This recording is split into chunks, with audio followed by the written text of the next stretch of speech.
l'élaboration de verres métalliques pour applications biomédicales. Connaissez-vous le point commun entre moi et Iron Man ? Oui, je sais, c'est flagrant. Nous fabriquons tous les deux des prothèses biomédicales. Alors son espèce d'armure est faite d'un alliage or titane, un classique, mais d'ici quelques années, il se sera sûrement détérioré.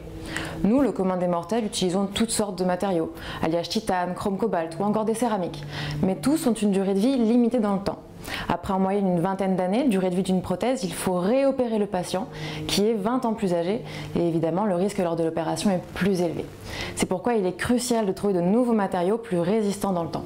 Et c'est là l'objectif de ma thèse, trouver de nouveaux matériaux plus résistants dans le temps. Alors pas de panique, nous avons déjà en ligne de mire un petit nouveau qu'on appelle le verre métallique. Il allie la résistance du métal dans une structure de verre. Je m'explique. Imaginez deux royaumes dans le monde des matériaux. Le premier, le royaume du métal. L'ordre, la discipline gouverne. Chaque atome a une place prédéfinie dans le système et pas une autre. Le second, le royaume du verre. L'anarchie totale. Les atomes se placent où bon leur semble dans le système. Nous allons donc prendre des atomes métalliques que nous allons insérer dans une structure désordonnée comme celle du verre. Alors pourquoi recherche-t-on le désordre? Effectivement, on nous apprend à être des gens bien ordonnés depuis toujours et à ranger nos chambres, et moi je passe 3 ans de ma vie à rechercher le désordre. Étrange. Prenez le monde idéal du métal. Les objets circulent facilement. L'évolution au cours du temps est donc facile et possible. Alors que dans le monde du verre, avec ses embouteillages à perte de vue, ses files d'attente interminables, la situation est figée, l'évolution est ralentie et l'usure aussi.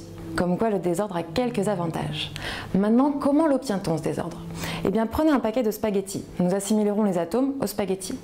Dans leur paquet, à l'état solide, ils sont bien alignés, bien ordonnés.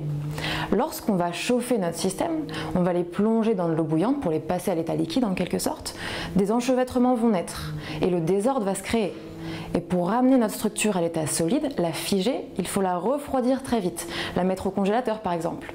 Alors vous obtiendrez un superbe glaçon aux spaghettis, mais surtout une structure solide et désordonnée.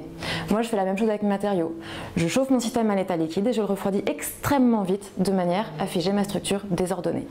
Alors en pratique ce n'est pas aussi simple, puisque tous les atomes ne se mélangent pas bien entre eux et je ne peux utiliser des atomes que bons pour le corps humain, comme ceux que vous connaissez, calcium, magnésium. C'est un peu comme si vous aviez un ami végétarien qui venait manger et qui vous contraint d'utiliser qu'une petite partie du contenu du supermarché. Moi je n'ai qu'une dizaine ou une douzaine d'éléments à ma disposition. Alors pour résumer, il vous faut trouver les bons spaghettis, les bonnes proportions, la bonne recette et puis tester. Et d'ici quelques années, nous pourrons peut-être voir des verres métalliques au menu des prothèses de demain. Merci.